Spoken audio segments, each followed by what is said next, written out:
আপনি বাংলাদেশে একটা প্রচলিত শব্দ আছে বট বাহিনী। তো আমরা যারা সোশ্যাল মিডিয়াতে এই যে বট বাহিনী আছে, এটা হাসিনা স্বৈরাচার, বিগত দিনে স্বৈরাচার হাসিনা অনেক চেষ্টা করেও এই বট বাহিনীকে দমন পীড়ন করতে পারেনি। তারা, আমরা যতটুকু তথ্য পেয়েছি, তারা বিভিন্ন আইডির পেছনে লক্ষ লক্ষ টাকা বুস্ট করে তাদের এক একজনের আইডি 30টা 40টা করে। তারা প্রথম একটা ছেলেকে যখন আপনি শিবির করতে বলবেন, তখন তার প্রথম শর্তই থাকে তোমার 10টা ফেসবুক আইডি লাগবে, তাইলে আপনি শিবিরের সাথী হইতে পারবেন। তো আসলে এই ওরা হচ্ছে যে আপনি যদি আগামীকালকে যদি নির্বাচন সোশ্যাল মিডিয়াতে দেন, ওই যে বট বাহিনী পাস করবে। কারণ ওরা হচ্ছে যে সারাক্ষণই খালি অনলাইনে এগুলি নিয়ে পড়ে থাকে, যারা জনগণের এই আস্থা নেই এবং ওদের ইয়া নাই, এই জন্য তারা সারাক্ষণই অনলাইনে পড়ে থাকে, বিভিন্ন এক একজনে 8-10টা আইডি চালা এগুলি দিয়ে ফাইটিং করে অনলাইনে। তো সেজন্য আসলে এই আপনার অনলাইন আর ভোটের মাঠ কিন্তু সম্পূর্ণ ডিফারেন্ট। আসলে আমরা সবসময় ছোটকাল থেকে শুনে এসেছি মানুষের ঈমান নষ্ট করে ইবলিশ শয়তানে। এই জামাত আজকে ইবলিশ শয়তানের রূপ ধারণ করেছে। ওরা হচ্ছে যে মানুষের ঈমান নষ্ট করার জন্য যত ধরনের পলিসি আছে ওরা সবই করে যাচ্ছে। আপনার লক্ষ্য করবেন, ওদের কিছুদিন আগে ওদের এক এই নেতা বলেছেন ফেসবুকে ওনার নাকি ফেসবুক আইডি হ্যাক হয়ে নাকি একটা নারী বিদ্বেষী একটা পোস্ট হয়ে গেছে। আচ্ছা, এত বড় একটা লিডার যদি তার ফেসবুকটা কন্ট্রোল করতে না পারে, হ্যাঁ, তার টুইটার আইডিটা যদি সে কন্ট্রোল করতে না পারে, তাহলে সে এত বড় একটা দেশ কিভাবে কন্ট্রোল করবে? প্রশ্ন হয়ে গেল। আর দ্বিতীয় কথা হচ্ছে আপনার বিভিন্ন গোয়েন্দা সংস্থা সহ বিভিন্ন মিডিয়ার মাধ্যমে আমরা জানতে পেরেছি যে ওনার যে মোবাইল থেকে পোস্ট হয়েছে, ওই ওনার আইডি ওই মোবাইলটাতেই ওনার যে ব্যবহৃত মোবাইলে ছিল। হ্যাঁ, আমরা এই 71 টিভি সহ বিভিন্ন টিভিতে আমরা দেখেছি। তো এখন ওরা ধর্মভিত্তিক রাজনীতি করে, কিন্তু মাইক্রোফোনের সামনে, মিডিয়ার সামনে এসে যে এই ধরনের মিথ্যা কথা বলে, এটা তো আসলে কোনোভাবেই কাম্য নয়। ধর্মের সাথে ওদের কোনো মিল নাই। ওই যে এই আমাদের একজন বিজ্ঞানী বলেছিলেন, একজন ভাসানী সাহেব বলেছিলেন যে নীল নদের পানি যেমন নীল নয়, তেমন জামাত ইসলাম তেমন জামাত ইসলাম নয়। জামাত ইসলাম তখনই মৃত্যুবরণ করেছে যেদিন আল্লামা দেলোয়ার হোসেন সাইদি সাহেব মরে গিয়েছেন, ওই দিনে জামাত ইসলামের মৃত্যু হয়ে গেছে। এখন যারা আছে তারা ওই যে ধর্মকে ইবলিশ শয়তানের রূপ নিয়ে ধর্মকে অপব্যবহার করার জন্য, এই মওদুদি ইসলাম প্রতিষ্ঠা করার জন্যই তারা আসলে আছে। ওরা আসলে ইসলামের সাথে ওদের কোনো সম্পর্ক নাই। তারা সকলের কাছে গণহারে জান্নাতের টিকিট বিক্রি করতেছে, যেটা মুড়ির থেকেও বাংলাদেশে গণ হয়ে গেছে। এত মুড়ি মনে বাংলাদেশে মনে হয় নাই। যাই হোক, আমি এতটুকুই বিশ্বাস করি যে আপনি যারা আছে, আমরা যারা মুসলিম আছি, আমাদের যে নৈতিকতা, আমাদের যে আদর্শ, আমরা মহান রব্বুল আলমিনের জন্য আমরা নামাজ কালেমা যতটুকু আছে আমাদের মুসলমানদের জন্য, আমরা আমাদের ইমান আমল নিয়ে আমরা কবরে যাব।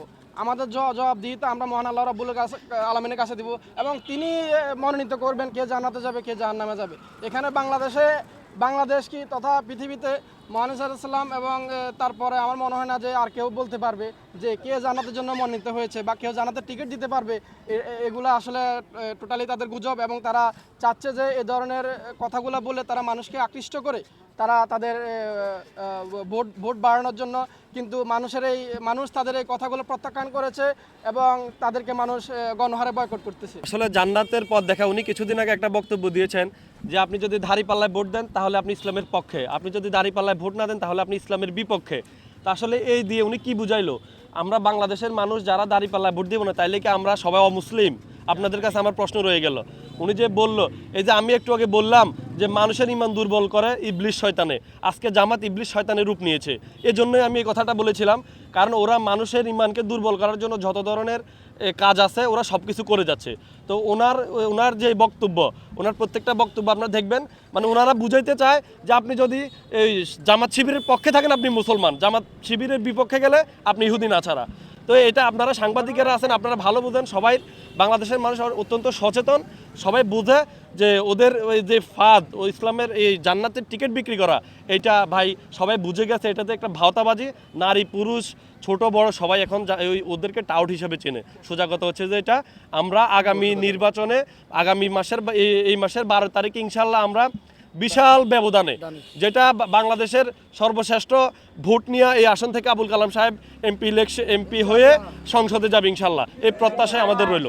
নতুন প্রজন্ম যারা আছে, তরুণ, বিগত 17 বছর ধরে সবাই নির্যাতিত, ফ্যাসিস্ট আমলে সবাই, সাধারণ শিক্ষার্থী থেকে দিনমজুর সবাই নির্যাতিত।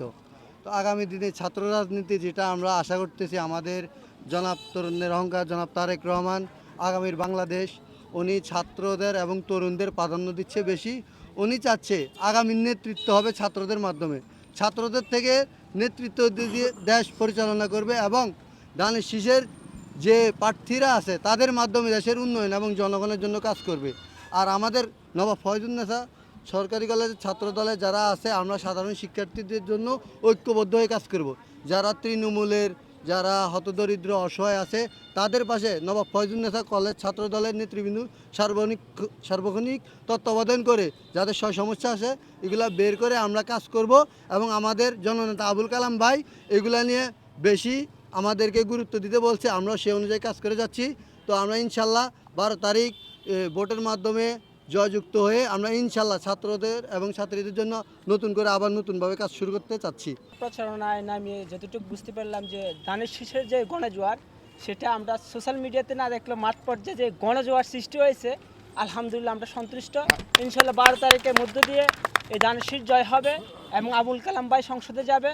তার মধ্যে দিয়ে আমরা সোশ্যাল মিডিয়াতে অনেক ধরনের প্রোপাগান্ডা দেখতে পাই, জামাতি বট বাহিনী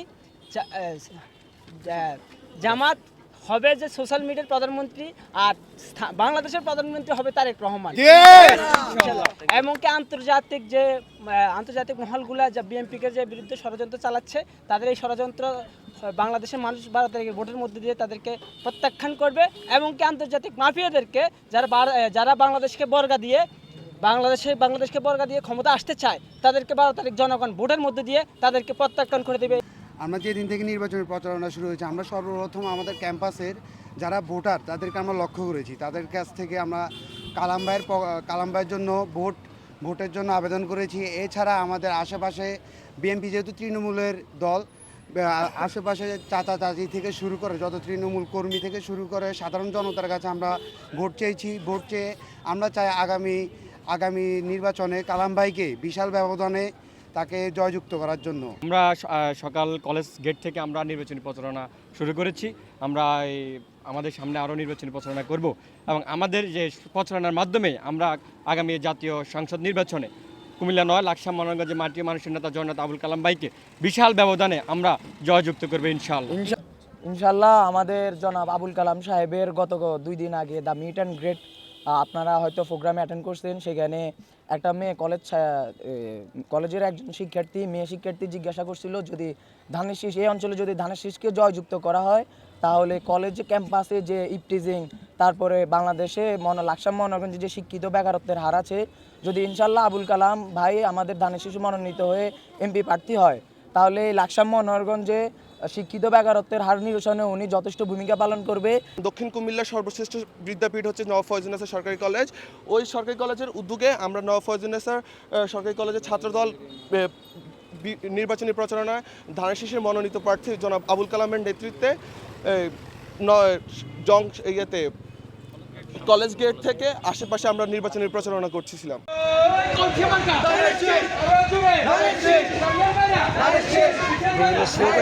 কিন্তু তারা মুখরিত করে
সোজা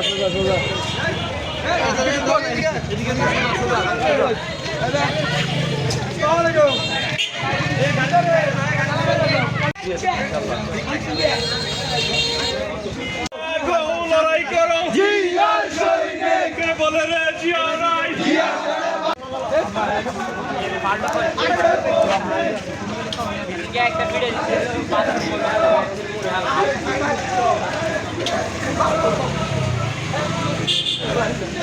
আন্টি আসসালামু আলাইকুম 12 তারিখে একটু ধানের শীষ ভোট দিবেন।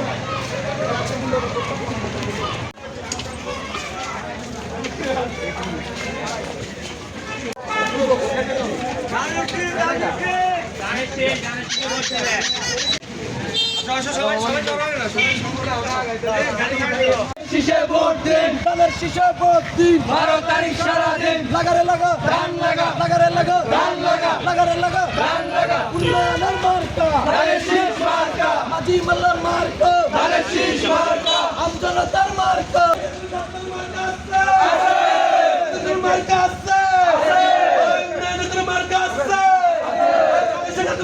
আছে, বলো হাতের তালি মুখের তালি